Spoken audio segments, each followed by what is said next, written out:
We have great partners here that are coming along. Some outsourcing partners are becoming our trustees and getting into the circle. I feel that the market is realizing the potential of us. So only that is already an awesome thing for us, after all these years. Hello everyone, welcome to another episode of the pod, GameLogic Behind the Games. I'm delighted to welcome Bruno Ferrari onto the pod today. How are you, Bruno? I'm awesome, Mike. Awesome. Brilliant. Thanks so much for coming on today. You are based in Brazil currently, correct? Yeah. Lovely sunny Brazil. Whereabouts are you in Brazil? In the south of Brazil, actually, I live in Curitiba. Not every one of us live in Rio de Janeiro, right?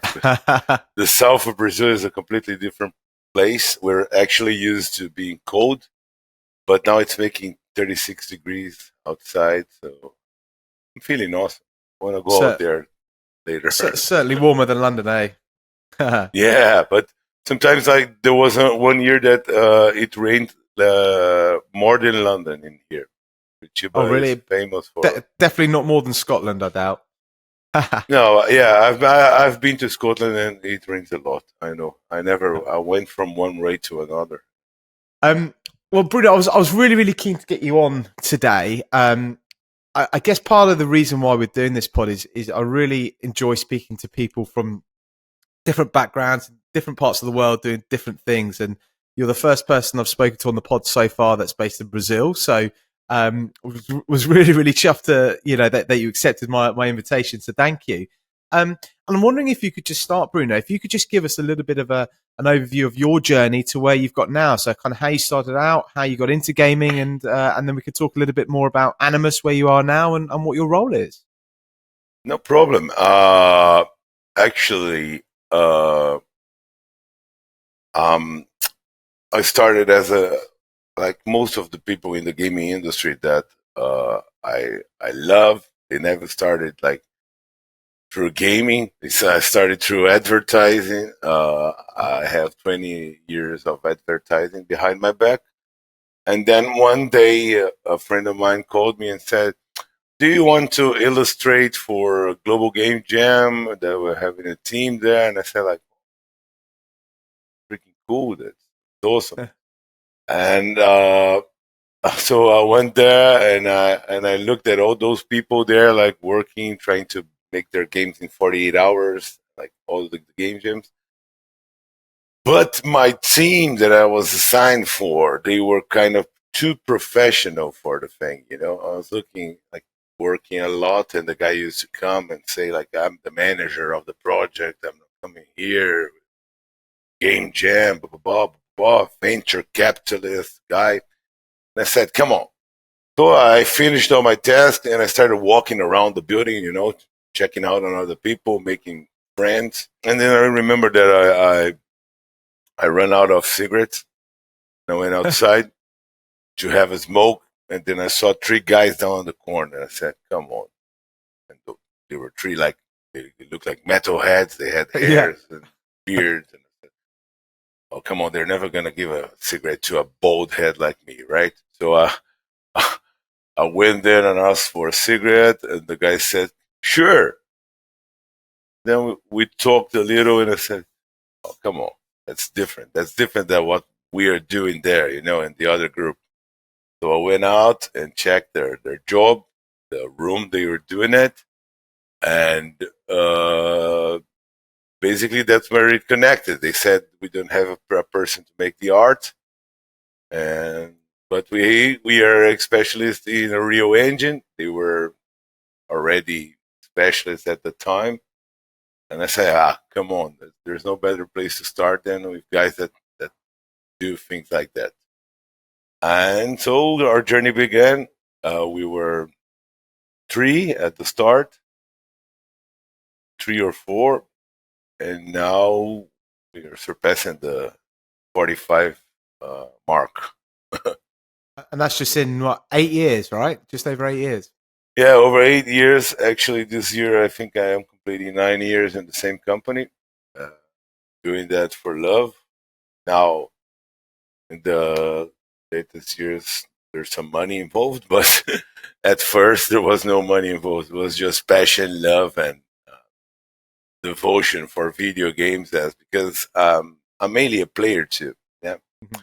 as you remember when you grew up in the 80s and the 90s, you you in the UK you had Amiga, Commodore, all those things. We didn't have anything like that in here because video games used to come later to Brazil because the politics sucked. Not they don't suck right now. They suck like through the politicians. Sorry about the bad That's words. right. But now we get access to all the technologies. Then back then, like we first video game I had was a ripoff of a NES. It was called a Phantom System, Yeah. and it got me really into it. So I played it through all my life. And, actually, after the PlayStation 2 era, I started using PCs to play, and I never stopped. To now, I play a lot, a lot. Brilliant. Yeah, One thing I love about your journey, Bruno, one of the things you said is, and for full clarity, off camera, at the start of this, Bruno and I were talking about trying to quit smoking, right? And Bruno showed his rolled up cigarettes, and yeah.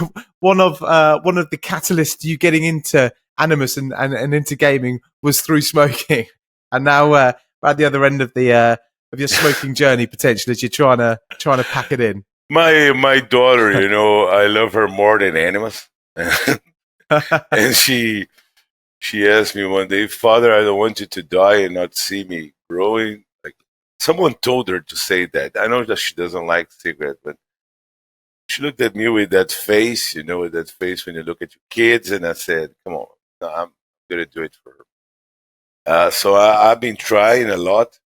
I've been having some troubles lately with stress because of that, but no problem. It will pass. Probably in the next time we talk, I'll be smoking way less than I smoke now because I don't think I can quit still. My psychology is Well, I will really be hope I messed don't get up. you into trouble. By the way, like I hope your No daughter doesn't problem. watch this back and then realise you've been smoking again. So if I got you in No, trouble, I'm no, really no, no, sorry. man. It's a process. I understand that everything I deal with that. It's a process. No one's gonna come to me and say like, "Stop right now," because that's a very powerful drug, and it's the only drug. So I don't care. Good on you. Good on you for cutting back.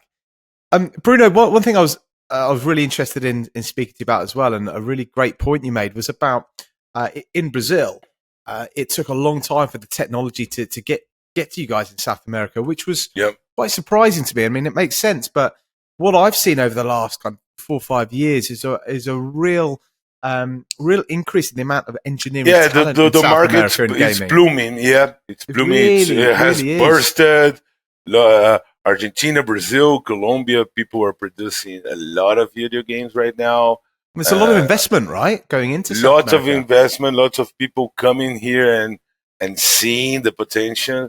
Actually, I was talking to a friend of mine from when I've been abroad, and I said, "Man, there are no publishers here. We have to sell our brains or go outside and do stuff. If you come here and do yourself a publishing company, maybe if you don't have any problems with the taxes, because the problem here are mainly the taxes of the Right. government. The government considers the gaming industry the same as the gambling industry. Right. So they have a project in the Senate that's running to make it better. But we're trying. Actually, right now we're making an association to develop it better, so that the taxes drop. And concerning the fact that of this bloom of this burst, uh, it's just because when things get harder here, like just like in MMA and other sports, when things get really hard here, skateboarding, I don't know, people get psyched and try harder, and I think we're harvesting what we planted uh, long ago, because I remember like 9 years ago it was very different, and now everyone wants to make video games. We know it's a closed industry, it's a small industry to get into, right? Not as easy as the desk job. But I think we're doing pretty great, and we're doing awesome work. For in the case of outsourcing, we crush the deadlines. We deliver very good assets. People that have worked with us, they say like, "Come on, you come from Brazil and you deliver me something like that." And I said, "Oh, what's wrong with Brazil?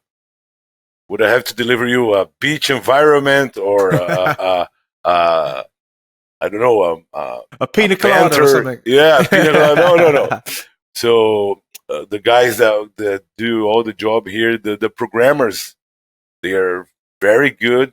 You know, they come from self-taught background, most of them, because they really have the talent. They don't go into major schools or anything, most of them, and they really excel. So when they go outside, people look at them and say like, "This guy, where the hell did they came from?" And then the guy say Brazil. And sometimes people still look like, "Come on, the guy came from Brazil." Yeah, but now that, as you said, we're trying to open the eyes of the community so that people see that we have a scene here and it's growing.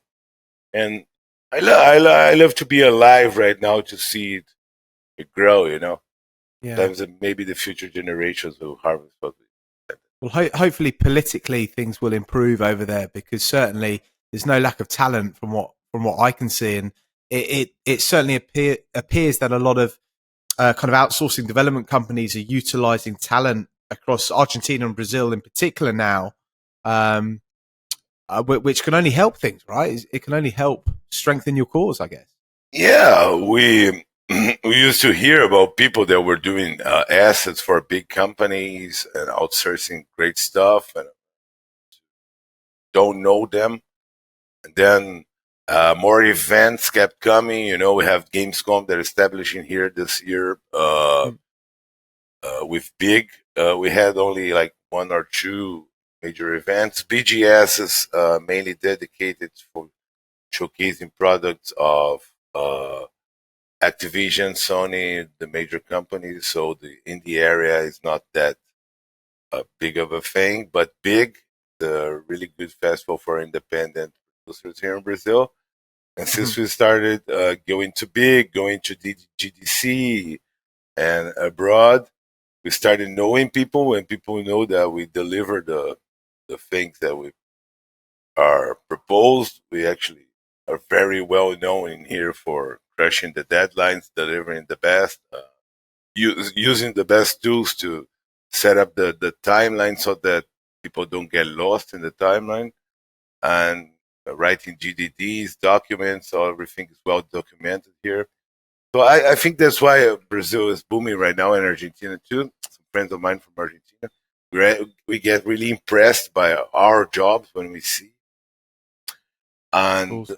yeah, I think there's a great future here. People are gonna keep coming because we're gonna keep delivering, and Yeah. so it helps us to build our own IPs too, and it is awesome because you know that you get into the games industry to build something based on your Yeah. ideas, right?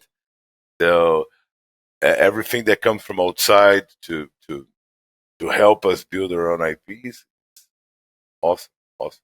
Brilliant. And can you tell me about Animus? You know, we spoke a little bit about Animus, the company you're at currently, Yep. and spoke about their growth. You know, 8 years and gone to 3 to 50 people, which is fantastic. Can you tell us a little bit more about the company? Um, Hopefully, Yeah, you're allowed to we speak on camera no, about no some of the problem. things. I'm allowed. Yes, yes. Um, Actually, Animus is a full stack studio. We go from like documentation to delivery, animation, rigging. Our 3D team is it excels very much. Actually, now I'm taking care of the 2D team and acting as a jack of all trades for writing text and presenting the company too as well.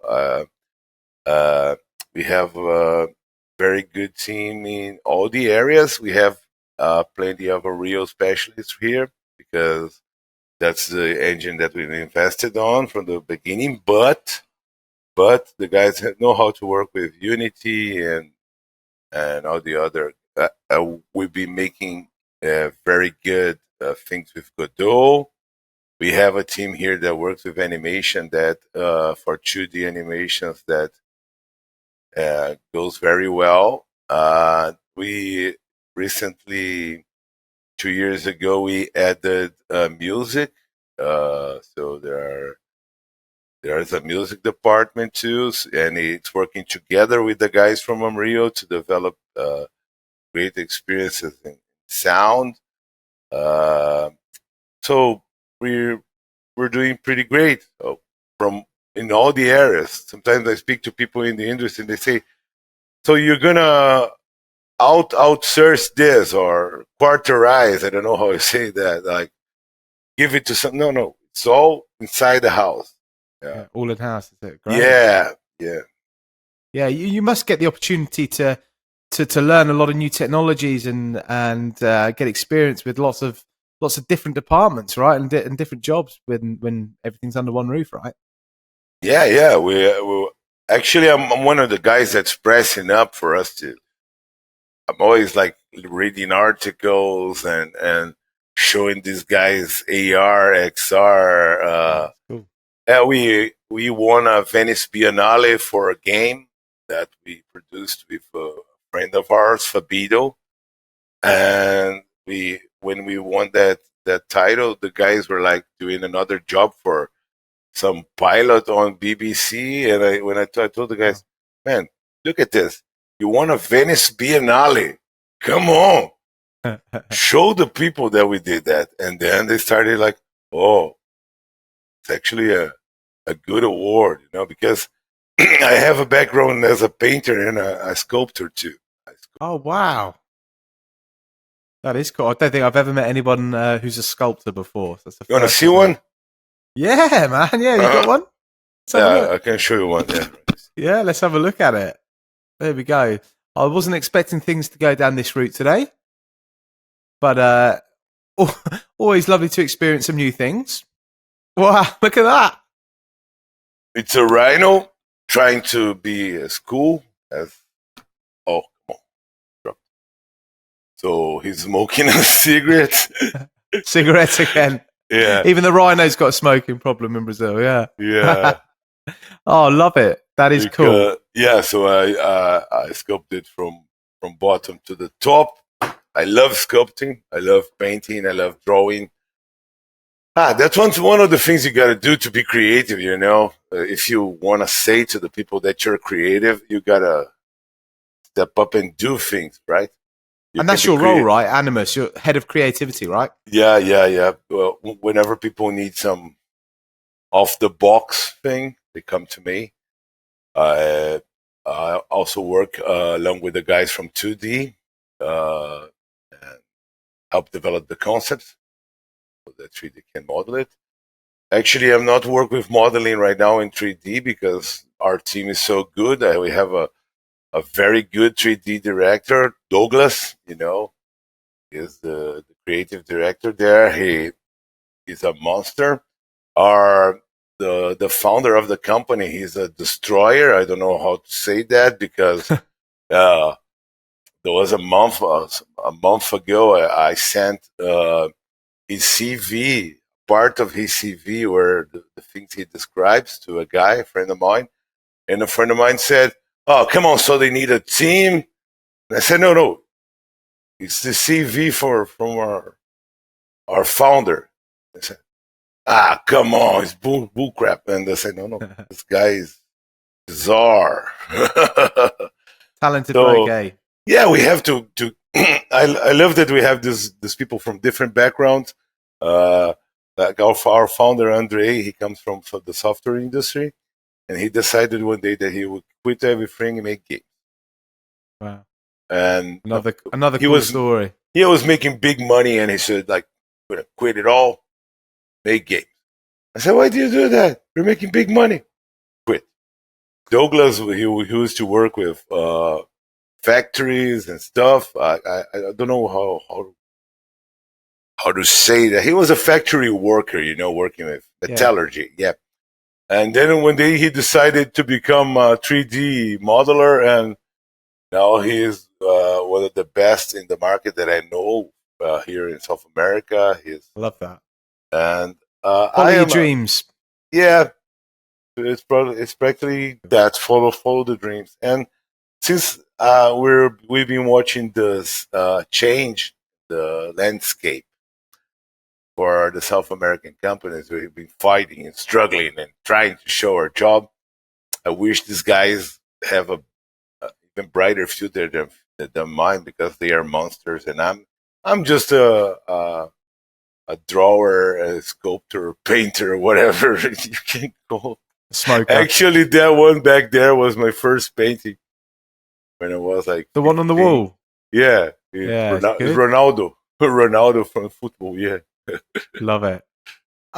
Bruno, before you go, just want to ask, yeah.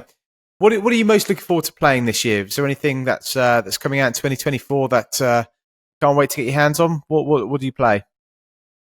Man, actually, Is that a long list? I probably have. Yeah, Huh. I probably have spent like 2 years or 3 years of my life playing Civilization. Yeah. Uh, I'm more a 4X guy now because I'm old. But I love those story-driven FPSs. I loved Cyberpunk. You know, that was a great game after they fixed it. I know there are lots of games that are coming out. I looked at the Fable trailer, and Fable it's a game that is a part of me growing up as a something that kept me at home when I was growing. I was looking for beer and girls, and then Fable came along, and I said, "Oh!" So I stood at home. So many things that are being done right now are reboots or maybe new things. So I stick to the indies. Like the last Nice. one of the latest games that I played was Darkest Dungeon. I loved it. It was indie, but the second one I still haven't played. Let me check out in my bar here what we have here. I played lots of those streets, the Street of Rage remake, you know, that they made. I love You the play a lot of skeleton games, eh? animation. Yeah, Got a I lot. play a lot of games. Yeah, Love it. Love it. And are you going to be able to get to GDC this year, Bruno? probably we Yeah. will, but it's not our focus right now to be on GDC because uh, it's not the focus. Maybe, of course, I was telling the founder we should be there, but they've been there 2 times, and uh, we had better experiences in other things. But now Yeah. that people know what the South American market is capable of, probably GDC would be like a great opportunity for us, because now we know how it works, how it uh, runs. Well, hopefully I get to see you there. So if you do end up going, let me know. It'd be Yeah, I great was to telling you that we would probably be there, but maybe sometimes we get cold. Like this 45 people, they're getting smaller, and smaller. Actually, I think our boss is hiring right now like 2 people today, and I didn't even see them faces, but I think they're great, because he knows yeah. what he's doing. Uh, and we have great partners here that are coming along. Some outsourcing partners are becoming our trustees and getting into the circle, and like guys are from Sao Paulo. Uh, they're coming. They want to learn more about the industry, and as I said, there's not a publisher in here that I think it's good enough, for what the companies are doing. There are some friends that I met in LinkedIn from Sao Paulo. They are launching their game with 3D Realms and Justin Burhan. That is an awesome person. I contacted Justin Burhan for an EIP, and he was so polite, such a wonderful guy. And I said, like, man, this guy is awesome. There's also Dmitry Flatlov from Exola. He used to work in Exola. He's an awesome guy. Every time I call him, I ask him something. He asks me something about creativity and stuff. And they are always open. They are very great guys. So There are lots of people that I can talk more, but uh, I feel that the market is like realizing the potential of us. So Great. only that is already an awesome thing for us, you know, after all these years working on Real Engine and Unity. And actually, we have a partnership with Epic that's always asking for things. Tencent is a partner of ours too, and we're growing. Like actually, Yeah, brilliant. we had Brilliant a to hear. partnership with the guy that sold. Before we had a partnership with the guy from the gas station that sells Marlboros. Now we have a partnership with this guy, so it's bizarre. Well, Bruno, thank you so much for your time today. It's been an absolutely fascinating conversation. I've loved every minute. Me Really too, man. enjoyed hearing about some of the things going on over there, and I wish you the very, very best of luck. Sounds like you're doing some awesome stuff, and hopefully, we at one of these conferences one day we can catch up in person. Thank you, Mike. Of course, we catch up in person anytime you want. I can uh, connect you with other people that I know that are great, like all of the guys that I mentioned before, Fantastic. because they have very good. Like our founders got a very interesting backstory. He used to sell paintings in Second Life. I might have to get him on the pod next then. Yeah, Another time. you That should sounds another good. time Yeah, so that it comes because he's an awesome guy. brilliant. Tolerates me, and Brilliant. all of our friends that we are a bunch of crazy people doing our best to make the industry grow here in South America. I Yeah, I think it was a great conversation. It was an awesome conversation. I'm really glad to get to know you, Mike. Uh, You too. You for too. appreciating my talent, the talent of our company, and uh, maybe answering some questions people that don't know what's going on. Hopefully. Well, all the best, mate, and I'll speak to you soon, I'm sure. Thank you very much, Mike.